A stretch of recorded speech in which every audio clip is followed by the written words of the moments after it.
Direct News TV. February 7, 2024. Updated February 7, 2024 at 11:01 a.m. Eastern Time. Quetta, Pakistan. Bombs ripped through two separate political offices in southwestern Pakistan on Wednesday, killing at least 30 people, officials said, the day before the country was set to elect a new parliament. The attacks in Baluchistan province, home to a low-level insurgency and various militants groups, raised concerns for the election in the troubled Western Ally, where many voters are already disillusioned by political feuding and a seemingly intractable economic crisis. Violence ahead of elections and on the day of polling is common in Pakistan, which has struggled to rein in various militant groups. Tens of thousands of police and paramilitary forces have been deployed across the country following a recent surge in attacks, especially in Baluchistan. No one immediately claimed responsibility for Wednesday's bombings. At least 18 people were killed in the first attack at independent candidate Isfandyar Khan's election office in the Pashan district, Jumadad Mandikel, a government official, said. Shortly after, another bombing killed at least 12 people at the Jamiat Ulama Islam Party office in Killa Saifola, about 130 kilometers, 80 miles, away, according to Jan Achoksai, the spokesman for the provincial government. He said the elections would not be delayed despite the bombings.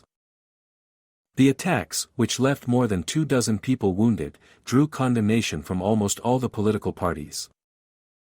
Jamiat Ulama Islam, a leading radical Islamist party that has close ties with Afghanistan's Taliban, has been attacked by the Islamic State group and other militants in recent years. At least 54 people were killed in July when a suicide bomber blew himself up at party rally. An Afghan branch of the Islamic State group claimed that attack.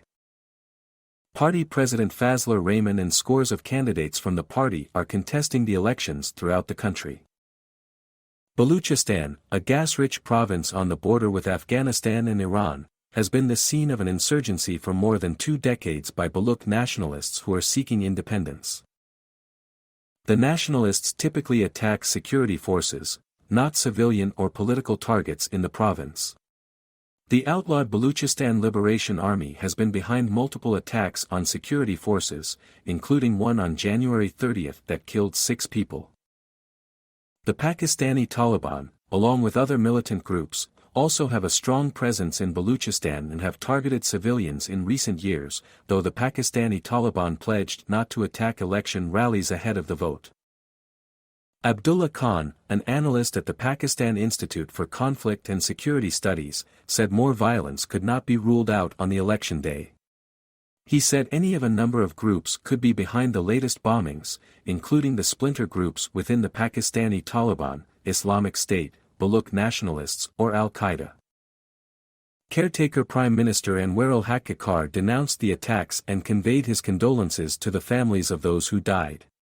He vowed that every attempt to sabotage the law and order situation will be thwarted, and said the government is committed to holding elections Thursday in peace. Achoksai, the provincial government spokesman, announced a 3-day mourning period but emphasized that the elections will take place on Thursday as per the schedule, and we urge people to exercise their right to vote to defeat those who wanted a delay in the elections. In 2007, Pakistan's 2-time Prime Minister, Benazir Bhutto, was killed in a gun and bomb attack, minutes after she addressed an election rally in the garrison city of Rawalpindi.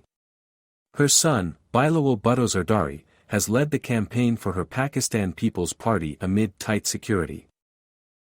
My name is Kingsley.